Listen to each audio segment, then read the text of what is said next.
Hello നമസ്കാരം. ഞാൻ ഫേസ്ബുക്കിൽ ഒരു പോസ്റ്റ് ഇട്ടിട്ടുണ്ടായിരുന്നു എനിക്ക് വരുമാനം വന്നു തുടങ്ങി എന്നുള്ളത്. അപ്പോൾ അതിനുശേഷം ഓരോ ദിവസവും ഇഷ്ടംപോലെ മെസ്സേജുകളാണ് എനിക്ക് പേഴ്സണലി വരുന്നത്.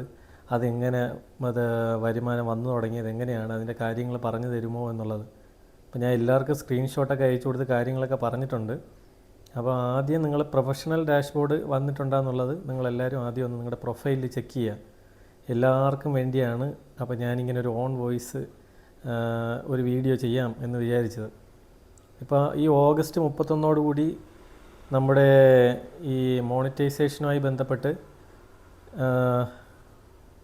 നമുക്ക് നിശ്ചിത ഫോളോവേഴ്സ് വേണമെന്ന് നിർബന്ധമില്ല.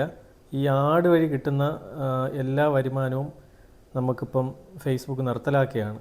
കണ്ടൻറ്റ് മോണിറ്റൈസേഷൻ ആയിരിക്കും ഇനിയുള്ളത്. ഇപ്പോൾ നമ്മൾ ഇടുന്ന കണ്ടൻറ്റിനെ അപേക്ഷിച്ചിരിക്കും ഇനിയുള്ള ഈ വരുമാനത്തിൻ്റെ കാര്യങ്ങൾ. അപ്പോൾ അത് പ്രത്യേകം ശ്രദ്ധിക്കുക. ചിലപ്പം 100K ഫോളോവേഴ്സും ഉള്ളവർക്കൊന്നും ചിലപ്പോൾ വരുമാനം കിട്ടണമെന്നില്ല. ഫോളോവേഴ്സിൽ കാര്യമില്ല. ഇനി നമ്മളിടുന്ന കണ്ടൻറ്റിലാണ് കാര്യം.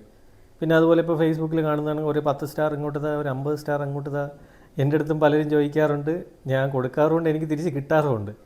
അപ്പോൾ അത് മോണിറ്റൈസേഷൻ നമുക്ക് ഈ കൊടുക്കുന്ന സ്റ്റാർ അല്ലെങ്കിൽ കിട്ടുന്ന സ്റ്റാറിന് മാത്രമാണ് ആ വരുമാനം കിട്ടുന്നത്. അത് തുടർന്നും അങ്ങനെ തന്നെ പോകുമെന്ന് വിചാരിക്കേണ്ട. നമുക്ക് കിട്ടുന്ന സ്റ്റാർ അതിനുള്ള പൈസ മാത്രമേ നമുക്ക് കിട്ടുള്ളൂ. ഈ ഓഗസ്റ്റ് 31 കഴിഞ്ഞാൽ എന്താണ് നമുക്ക് വരുമാനം വരണമെങ്കിൽ അത്രയ്ക്ക് നല്ല കണ്ടൻ്റ് ആയിരിക്കണം നമുക്ക്. അതുമായിട്ട് ബന്ധപ്പെട്ട് ഇപ്പം എല്ലാ ആഴ്ചകളിലും ഫേസ്ബുക്കിൽ ഓരോ ടാസ്കുകൾ തരുന്നുണ്ട്. നിങ്ങളൊരു 5 പബ്ലിക് റീൽ ചെയ്യുക, അല്ലെങ്കിൽ 5 പോസ്റ്റ് ഇടുക, 20 ഫോളോവേഴ്സിനെ കൂട്ടുക, അങ്ങനെ പറഞ്ഞിട്ട് അതെല്ലാം നിങ്ങൾ അച്ചീവ് ചെയ്ത് പോയി കഴിഞ്ഞാൽ നമുക്ക് വരുമാനം വരും. പണ്ട് എനിക്കറിയാം, ഞാൻ ഫേസ്ബുക്ക് തുടങ്ങിയിട്ട് വർഷങ്ങളായി.